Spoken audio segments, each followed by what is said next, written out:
Assalamualaikum warahmatullahi wabarakatuh. Perkenalkan, nama saya Baharudin Umar, SPDI. Pada kesempatan kali ini saya akan membahas video pembelajaran fikih untuk MTS kelas 7 semester 1. Pada materi kali ini kita bahas bab 1, alat-alat bersuci. Kompetensi dasar. Yang pertama, menghayati anugerah Allah Subhanahu wa taala berupa air dan benda-benda lain yang dapat digunakan sebagai alat bersuci. Kemudian menjalankan perilaku bersih sebagai implementasi dari pemahaman tentang alat-alat bersuci. Kemudian memahami alat-alat bersuci dari najis dan hadas. Kemudian mengkomunikasikan penggunaan alat-alat bersuci dari najis dan hadas. Tujuan pembelajaran. Yang pertama, menunjukkan keimanan terhadap sifat Rahman, Zat yang Maha Pengasih, dan Rahim, Zat yang Maha Penyayang bagi manusia dan ekosistem lainnya. Kemudian yang kedua, membuktikan keimanan terhadap sifat Rahman dan Rahim Allah Subhanahu wa taala dalam kehidupan sehari-hari melalui penggunaan air untuk bersuci dengan mempertimbangkan kelangsungan hidup manusia dan ekosistem lainnya. Yang ketiga, meyakini prinsip tawazun dan tatawur wal ibtikar sebagai ajaran Islam yang membentuk kesolehan individual dan kesolehan sosial dalam pemanfaatan air sebagai alat-alat bersuci. Kemudian yang keempat, membedakan pengertian bersuci dan membersihkan diri.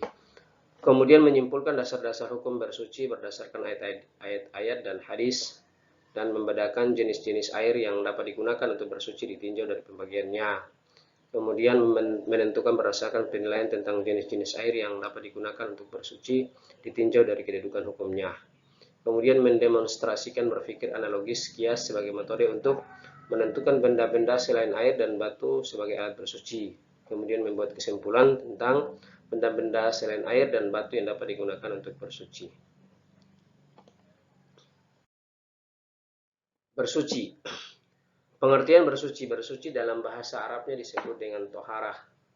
Istilah toharah dari segi bahasa berarti membersihkan diri, pakaian, tempat, dan benda-benda lain dari najis dan hadas dengan tata cara yang ditentukan oleh syariat Islam. Bersuci menempati kedudukan yang penting dalam ibadah. Setiap orang yang akan mengerjakan sholat dan tawaf diwajibkan terlebih dahulu bertoharah seperti berwudu, tayamum, dan mandi. Perbedaan bersuci dan membersihkan. Bersuci lahiriah atau hisiah yaitu meliputi kegiatan bersuci dari najis dan hadas. Contoh membersihkan badan, tempat tinggal, dan lingkungan dari segala bentuk kotoran atau najis. Bersuci lahiriah ada dua. Yang pertama, bersuci dari najis adalah berusaha untuk membersihkan segala bentuk kotoran yang melekat pada badan atau yang ditempati. Cara membersihkan sesuai dengan bentuk dan jenis kotoran yang dihilangkan, seperti dibasuh sampai hilang rasa, bau, dan warnanya. Kemudian yang kedua, bersuci dari hadas adalah menghilangkan atau membersihkan hadas dengan cara berwudu atau mandi. Cara mensucikannya disesuaikan dengan jenis hadas yang akan dibersihkan. Kemudian perbedaan bersuci dan membersihkan lanjutan. Bersuci batiniah. Bersuci batiniah adalah membersihkan jiwa dari kotoran batin berupa dosa dan perbuatan maksiat, seperti syirik, takabur, hasud, dendam, nifak, dan riyah. Cara membersihkan sifat atau perilaku tercela ini adalah dengan bertaubat kepada Allah Subhanahu wa taala, berjanji tidak mengulangi perbuatan tersebut serta mengikuti dengan perilaku terpuji. Kesimpulannya adalah bersuci sudah pasti menyertakan perbuatan membersihkan diri, tetapi membersihkan diri belum tentu termasuk bagian daripada bersuci. Dasar hukum bersuci. Allah Subhanahu wa taala berfirman yang artinya sesungguhnya Allah menyukai orang-orang yang tobat dan menyukai orang-orang yang mensucikan diri. Quran surat Al-Baqarah ayat 222. Kemudian Allah Subhanahu wa taala juga berfirman yang artinya di dalamnya ada orang-orang yang ingin membersihkan diri. Allah menyukai orang-orang yang bersih. Quran surat At-Taubah ayat 108. Kedudukan air dalam bersuci. Air sebagai alat bersuci Alat yang paling utama untuk bersuci adalah air, namun tidak semua air dapat digunakan sebagai alat bersuci. Untuk mengetahui air yang dapat digunakan bersuci, maka kita harus mengetahui air ditinjau dari pembagiannya dan ditinjau dari segi hukum penggunaannya. Air ditinjau dari pembagiannya. Secara garis besar, alat yang dapat digunakan untuk tohara ada dua macam, yaitu air dan benda-benda selain air atau benda padat. Air juga merupakan alat tohara yang utama. Meskipun demikian, tidak semua air dapat kita gunakan untuk tohara. Ya, air yang digunakan untuk tohara antara lain air suci dan mensucikan, air suci tetapi tidak mensucikan, air mutanajis, dan air musta'mal.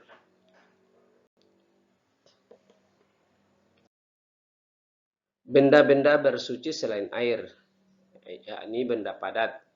Benda-benda selain air yang dapat digunakan untuk bersuci adalah benda-benda yang mampu menyerap air, contohnya seperti kayu, batu, tisu kering, tanah, pecahan genting, atau benda-benda lainnya. Semua benda tersebut harus dalam keadaan bersih. Bersuci dengan batu agar hasilnya bersih dan sekaligus mensucikan, maka harus dipenuhi syarat-syaratnya.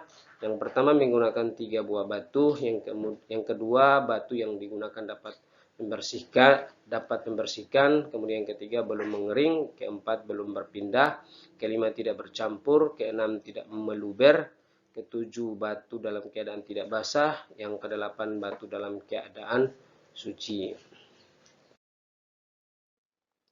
Menggunakan benda padat selain batu dalam kondisi tidak ada air yang suci dan mensucikan, dan batu sebagai alat bersuci, maka diperbolehkan mensucikan buang air kecil atau buang air besar dengan menggunakan benda-benda lainnya dengan tujuan mewujudkan kemaslahatan. Hukum fikih memperbolehkan melakukan analogi kias yang menghasilkan kesimpulan ada tidaknya pengganti batu sebagai alat bersuci. Hikmah dalam penggunaan alat-alat bersuci dan menjaga kelangsungan hidup manusia. Air bersih adalah sumber kehidupan. Semua makhluk hidup, terutama manusia, membutuhkan air dalam volume yang paling banyak dibandingkan makhluk hidup lainnya. Jika muncul krisis ketersediaan air bersih yang diakibatkan oleh pemborosan pembangunan air, maka manusia adalah makhluk yang paling berdosa dan paling merasakan dampaknya. Sumber-sumber penyediaan air bersih baik dari mata air pegunungan, penyulingan air sungai atau bengawan, dan penyulingan air waduk mengalami penurunan yang luar biasa akibat musim kemarau. Bersuci dan menjaga kelangsungan hidup ekosistem. Menggunakan air bersih untuk bersuci dengan tidak boros menjadi bagian dari bentuk kepedulian terhadap kelestarian lingkungan. Keberhasilan kehidupan manusia akan terjaga. Penggunaan air bersih untuk bersuci secara tepat juga memberikan jaminan terhadap kelangsungan ekosistem di sekitar kita. Tumbuhan dan hewan dengan segala jenisnya pasti membutuhkan air untuk menjaga hidupnya. Sama seperti manusia, jika keduanya mengkonsumsi minuman yang tidak sehat juga berpotensi terkena penyakit, termasuk penyakit yang menular. Kondisi ini sangat membahayakan kehidupan karena keduanya menjadi bagian tak terpisahkan dari manusia. Evaluasi pembelajaran, pilihlah salah satu jawaban yang paling benar. Air yang suci dan mensucikan yang bercampur dengan benda lain yang suci hukumnya menjadi A. Air yang suci namun mensucikan, B. Air yang suci dan mensucikan, C. Air musta'mal, D. Air mutanajis. Jawabannya B. Air yang suci dan dapat mensucikan. Kemudian air musta'mal yang volumenya mencapai 2 kullah boleh digunakan untuk A. menghilangkan najis, B. mandi junub, C. berwudu, D. mandi. Bisa digunakan untuk C atau berwudu. Kemudian kita sering menjumpai di daerah-daerah pedesaan adanya air suci dan mensucikan dalam satu kendi yang ditaruh di halaman masuk rumah agar orang yang perjalanan kehausan dapat langsung meminumnya. Tiba-tiba ada salah seorang anak yang menggunakannya untuk bersuci dan buang air kecil. Hukum penggunaan air oleh anak tersebut adalah A. haram, B. sunnah, C. makruh, D. mubah, jadi dibolehkan.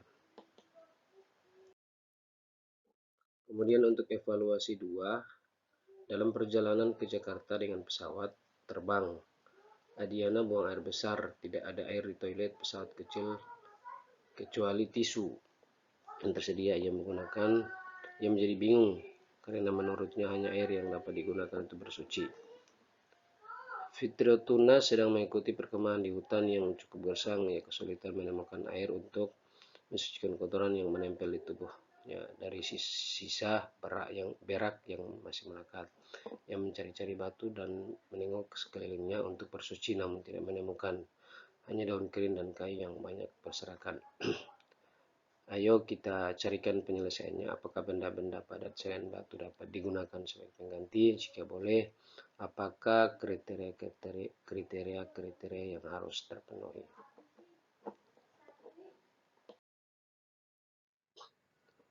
Sekian dan terima kasih. Wassalamualaikum warahmatullahi wabarakatuh.